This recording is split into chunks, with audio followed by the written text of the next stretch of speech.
नमस्कार साथियों, स्वागत है आपका शिक्षा साथी में।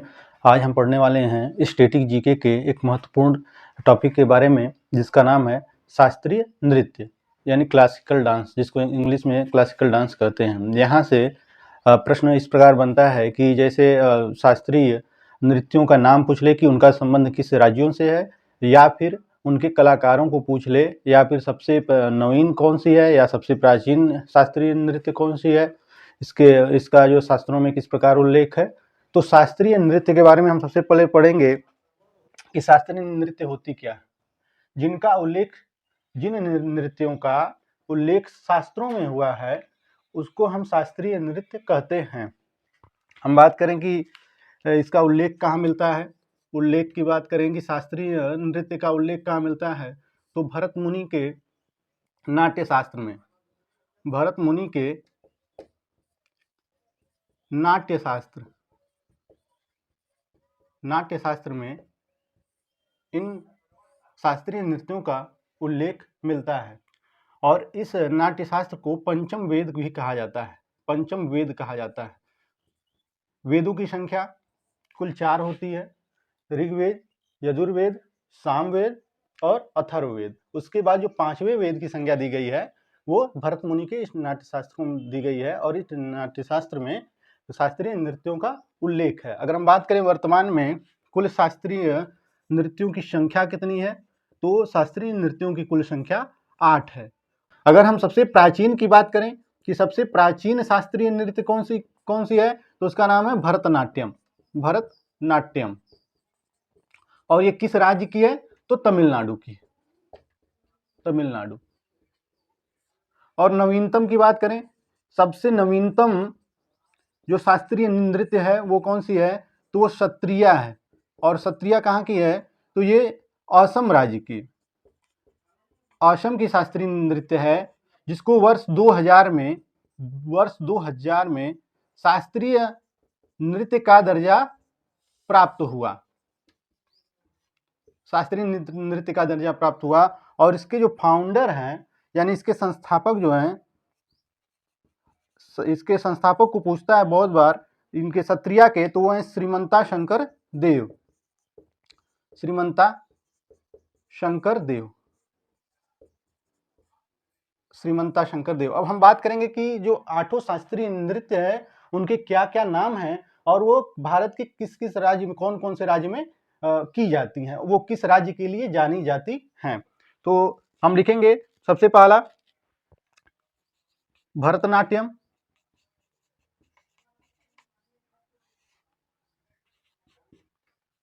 कथकली हो गया,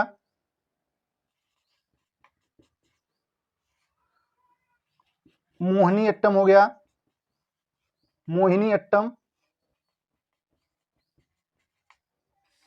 इसके बाद कुचिपुड़ी, कुचिपुड़ी हो गया, और कथक हो गया। कथक के बाद अगर हम बात करें तो एक क्षत्रिया हो गया, और ओडिसी हो गया, और 8वां जो है, 7 हो गया, और 8वां जो बचा इसे ऊपर लिख देते हैं, और ये है आपका मणिपुरी, मणिपुरी। अब दोस्तों ये 8 शास्त्रीय नृत्य हो गई। अब इनसे संबंधित राज्यों, किस राज्य में ये की जाती हैं, तो भरतनाट्यम का संबंध किस राज्य से है, तमिलनाडु से। कथकली कहाँ की है, कथकली केरल की है, केरल की शास्त्रीय नृत्य है, और मोहिनी अट्टम भी केरल की है। तो याद रखेंगे वो कौन सा भारतीय राज्य है, जैसे सीजीडी में पूछा, वो कौन सा भारतीय राज्य है जिसके पास 2 शास्त्रीय नृत्य हैं, तो केरल, एक यहाँ की कथकली है और दूसरी ये मोहिनी अट्टम। और कुचिपुड़ी कहाँ की है, कुचिपुड़ी आंध्र प्रदेश राज्य की है, आंध्र प्रदेश में कुचिपुड़ी। और कथक जो है उत्तर भारत का शास्त्रीय नृत्य है। अगर किसी राज्य का नाम दे दे तो हम यूपी कहेंगे, वैसे ये पूरे उत्तर भारत में की जाने वाली नृत्य है। आगे सत्रिया जो है, सत्रिया असम की शास्त्रीय नृत्य है। और ओडिसी जो है, नाम से ही जैसा दिख रहा होगा, ओडिशा राज्य की शास्त्रीय नृत्य है। और मणिपुरी, मणिपुर, भारत के मणिपुर राज्य की लोक शास्त्रीय नृत्य है। अगर हम बात करें आगे कि इन सब 8 शास्त्रीय नृत्य के अलावा जो अब भारत में क्या है कि संगीत नाटक अकादमी, भारत में इन सब कला एवं संस्कृति के लिए एक संगीत नाटक अकादमी की स्थापना की गई थी। इसकी स्थापना जो हुई थी 28 जनवरी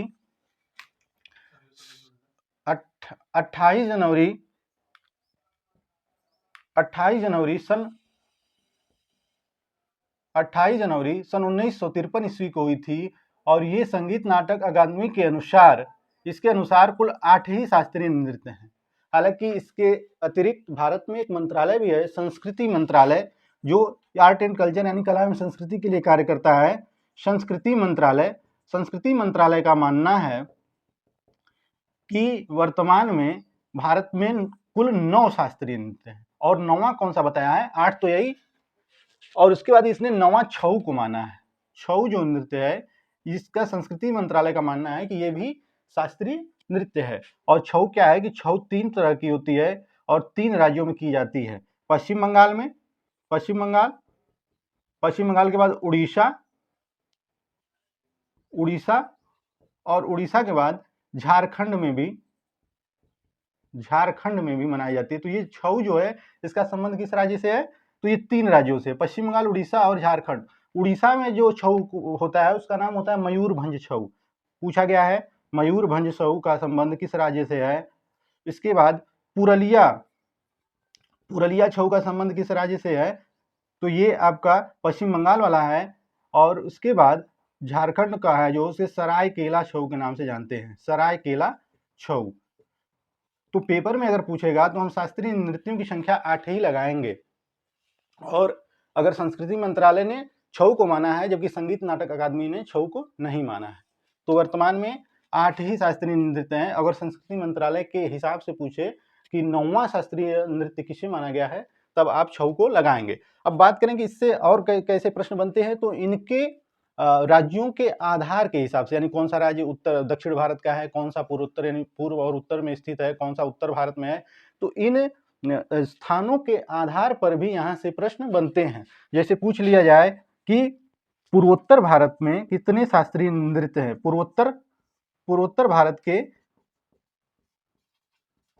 कितने शास्त्रीय नृत्य हैं, शास्त्रीय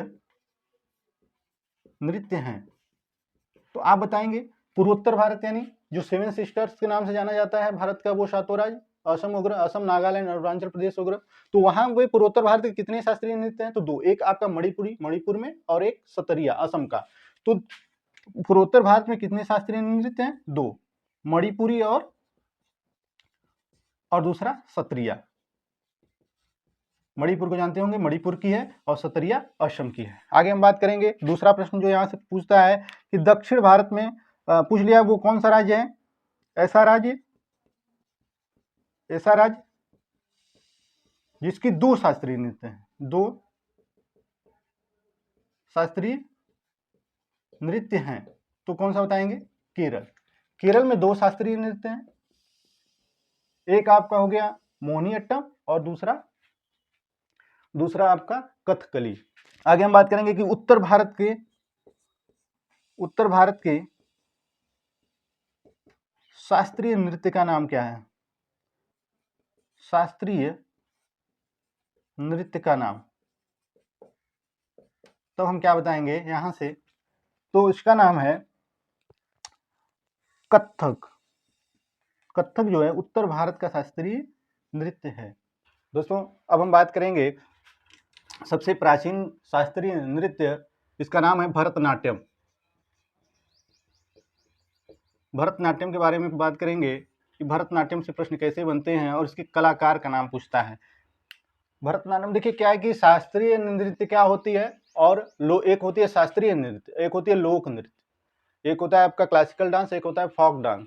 दोनों में अंतर यही होता है कि जो शास्त्रीय नृत्य होती है, क्लासिकल डांस होता है, इसका उल्लेख शास्त्रों में किया गया है, और इसमें जो है इसका नृत्य करते समय शरीर का संचालन एक लयबद्ध तरीके से किया जाता है।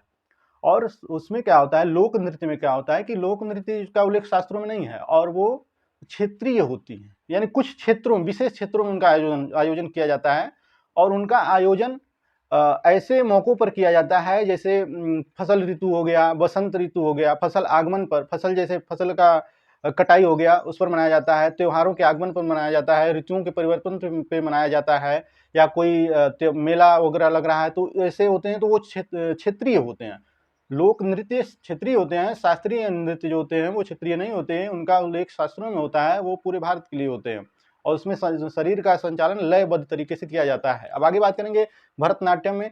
तो भरतनाट्यम को अलारिपू के नाम से इसकी जो शुरुआत होती है, भरतनाट्यम के शुरुआत को पूछता है, इस नृत्य की जब शुरुआत होती है तो इसको शुरुआत को क्या बोलते हैं, अलारिपू के नाम से जाना जाता है। अलारिपू, अलारिपू के नाम से जाना जाता है। और जो इसका अंत होता है, अंत जो होता है उसको तिल्लाना कहते हैं, तिल्लाना के नाम से जाना जाता है। तो जो शुरुआत हुआ उसे अलारिपू, हालांकि भरतनाट्यम का दूसरा नाम सादिर अट्टम भी इसको कहते हैं, सादिर अट्टम, सादिर अट्टम के नाम से भी भरतनाट्यम को जाना जाता है। तो जो इसमें शुरुआत होती है, जब इस नृत्य की शुरुआत होती है तो उसे क्या बोला जाता है, अलारिपू, और जो उसका अंत होता है उसे तिल्लाना कहते हैं। तो बात करेंगे प्रमुख कलाकार की। प्रमुख कलाकार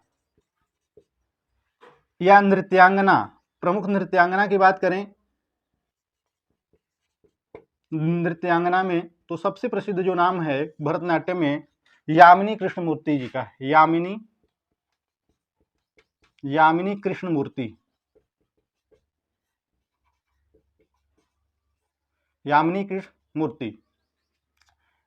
इनको तीनों पद्म सम्मान पुरस्कार हो चुका है, यानी पद्मश्री, पद्म भूषण और पद्म विभूषण। वर्ष 2016 में, वर्ष 2016 में इन्हें पद्म विभूषण, पद्म विभूषण से सम्मानित किया जा चुका है। इनकी एक आत्मकथा है, आत्मकथा का नाम है अ पैशन फॉर डांस। पूछता है कि यामिनी कृष्णमूर्ति की, इनका एक आत्मकथा जो है, इनके ऑटोबायोग्राफी का क्या नाम है, तो ए पैशन फॉर डांस। 2016 में इनको पद्म विभूषण सम्मान से, रत्न से सम्मानित किया गया। और आगे हम बात करेंगे, हालांकि यामिनी कृष्णमूर्ति जी जो है ये भरतनाट्यम के साथ साथ आपका कुचिपुड़ी की भी प्रमुख नृत्यांगना है, उससे भी जुड़ी हुई है। यामिनी कृष्णमूर्ति के बाद हम करें बात दूसरा, मृणालिनी साराभाई, मृणालिनी साराभाई, नीचे रोक दे वहां,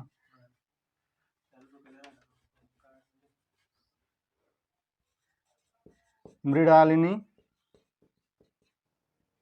साराभाई। दूसरा जो इंपॉर्टेंट नाम है इसमें मृणालिनी साराभाई का है। और तीसरा सोनल मान सिंह, सोनल मान सिंह,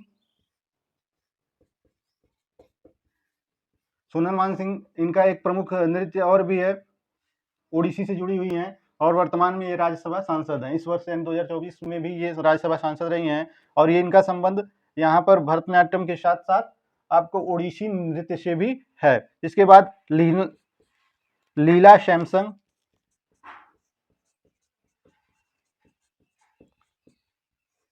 आगे बात करेंगे रुक्मिणी देवी, रुक्मिणी देवी अरुंडेल,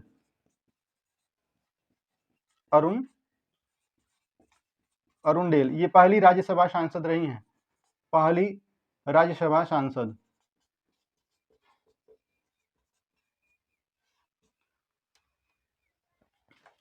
वैजयंती माला, इसके बाद हम लिखेंगे छठवां जो अदाकारा इनकी वैजयंती माला।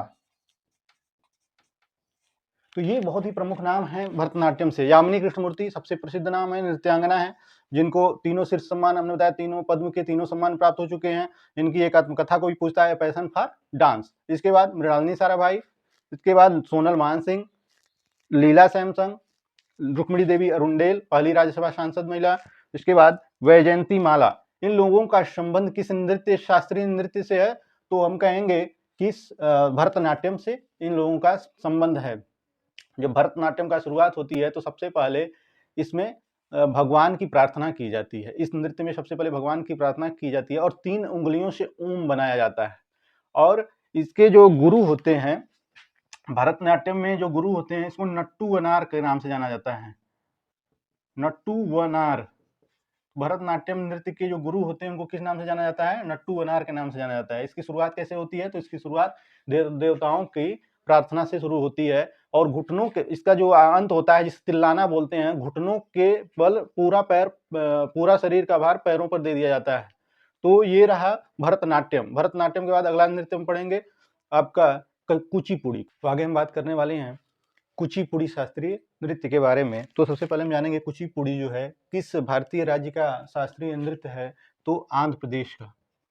भारत के आंध्र प्रदेश राज्य में किया जाने वाला यह एक शास्त्रीय नृत्य है। बहुत बार पूछा है कुचिपुड़ी का संबंध किस राज्य से है? तो आंध्र प्रदेश से। दोस्तों, इस नृत्य को मटका नृत्य के भी नाम से, मटका नृत्य के नाम से भी जाना जाता है। मटका नृत्य के नाम से भी जाना जाता है। थाल नृत्य भी कहते हैं इसको। थाल नृत्य या मटका नृत्य के नाम से भी जाना जाता है। आगे हम बात करेंगे नामकरण की। इस नृत्य का नाम कुचिपुड़ी क्यों पड़ा? तो आंध्र प्रदेश के कुचेलापुरम गांव, एक गांव है, कुचेलापुरम गांव के नाम से ही इस नृत्य का नाम कुचिपुड़ी पड़ा। नामकरण कुचेलापुरम, जो कि एक गांव है आंध्र प्रदेश के अंदर,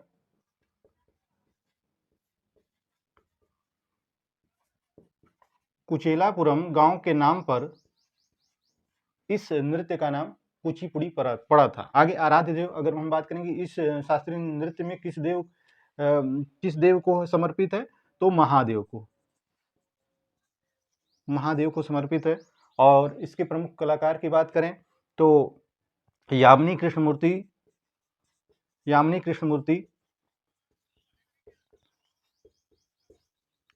जो कि अभी आपने पढ़ा, इससे पहले भरतनाट्यम में भी इनको पढ़ा था। तो ये भरतनाट्यम और साथ ही साथ आंध्र प्रदेश की कुचिपुड़ी दोनों शास्त्रीय नृत्यों की प्रमुख कलाकार हैं।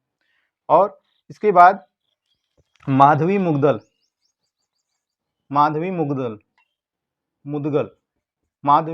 भी प्रमुख कलाकार हैं इस कुचिपुड़ी शास्त्रीय नृत्य की। आगे रेड्डी रूट वर्ड को पकड़ लेंगे। रेड्डी रूट, राधा रेड्डी, राजा रेड्डी, पद्मजा रेड्डी, शोभा नायडू, वेदांत सत्यानारायणम और रागिनी देवी। तो ये 5-7 जो कलाकार हैं बहुत ही प्रसिद्ध कलाकार हैं। यामिनी कृष्णमूर्ति सबसे फेमस हैं और इनका एक अभी बताया था कि इनकी एक आत्मकथा है, ए डांस फॉर पैशन, ये पैशन फॉर डांस। तो और इनको 2016 में क्या मिला? भारत का दूसरा सर्वोच्च सम्मान पद्म विभूषण से भी सम्मानित किया जा चुका है। तो ये कुचिपुड़ी के बारे में जानकारी रही। आगे हम बात करेंगे ओडिसी के बारे में। ओडिसी एक शास्त्रीय नृत्य है जो कि किस राज्य की है? तो ओडिसी शास्त्रीय नृत्य जो है वो उड़ीसा राज्य से संबंधित है और इसका उल्लेख जो है उदयगिरी की गुफाओं से प्राप्त हुआ है। कुछ उल्लेख जो है, कुछ इसका जिक्र जो है कोणार्क के सूर्य मंदिर जो है वहां पर भी देखने को मिलता है, लेकिन ज्यादातर जो इसके साक्ष्य मिले हैं ओडिसी के वो उदयगिरी की गुफाओं से मिले हैं। और इस उदयगिरी गुफा का निर्माण किसने करवाया था? कलिंग के जो राजा थे उनका नाम था खारवेल, जिनसे अशोक ने युद्ध किया था, कलिंग का युद्ध। तो उदयगिरी गुफाओं का निर्माण किसने करवाया था? तो कलिंग के शासक या नरेश खारवेल ने उदयगिरी गुफा का निर्माण करवाया था और इस उदयगिरी गुफाओं में ओडिसी शास्त्रीय नृत्य के साक्ष्य मिलते हैं। प्रमुख कलाकार की हम बात करेंगे तो जो सबसे प्रमुख कलाकार हैं उनका नाम है केलूचरण महापात्रा। इससे पहले वादक में भी पढ़ चुके हैं। इनका एक संबंध है वाद्य यंत्र जिसका नाम है पखावज से भी इनका क्या है संबंध है। ये प्रमुख नाम है प्रमुख कलाकार में, क्योंकि इन्होंने क्या किया कि इस नृत्य को पुनर्जीवित किया। ये नृत्य जो है ये विलुप्त होने के कगार पर थी, जो ओडिसी है। तो इसको केलूचरण महापात्रा ने ही पुनर्जीवित किया और ये प्रसिद्ध नाम है इनके लिए। वर्ष 2000 में केलूचरण महापात्रा को वर्ष 2000 में पद्म विभूषण सम्मान से सम्मानित किया गया, पद्म विभूषण सम्मान प्राप्त हुआ। आगे हम बात करेंगे दूसरा जो महत्वपूर्ण नाम है सोनल मान सिंह। सोनल मान सिंह, दो बहुत ही इंपॉर्टेंट नाम है, एक केलूचरण महापात्रा, एक सोनल मान सिंह। सोनल मान सिंह का हमने बताया कि कुची ओडिसी के साथ साथ इनका संबंध भरतनाट्यम से भी है और ये वर्तमान में राज्यसभा सांसद भी हैं। सोनल मान सिंह को वर्ष 2003 में पद्म विभूषण से सम्मानित किया जा चुका है। और इसके बाद संयुक्ता पाणिग्राही, गुरु पंकज चरण दास, इंद्राणी रहमान और चार्ल्स फेब्री। दोस्तों पूछेगा कि इस शास्त्रीय नृत्य को अंतरराष्ट्रीय महत्व यानी अंतरराष्ट्रीय स्तर पर ले जाने वाले कौन है? इंद्राणी रहमान और चार्ल्स फेब्री। दोस्तों इंद्राणी रहमान और चार्ल्स फेब्री ने इस शास्त्रीय नृत्य को अंतरराष्ट्रीय ख्याति दिलाई है। इनके प्रयासों से ही ये अंतरराष्ट्रीय ख्याति प्राप्त कर चुकी है ओडिसी नृत्य। इसमें त्रिभंग मुद्रा होती है, इसमें 3 बार में शरीर वक्र रूप में मुड़ जाता है। ये ओडिसी नृत्य की खासियत है कि इसमें त्रिभंग मुद्रा, कौन सी मुद्रा? त्रिभंग मुद्रा का प्रयोग होता है इसमें, त्रिभंग मुद्रा।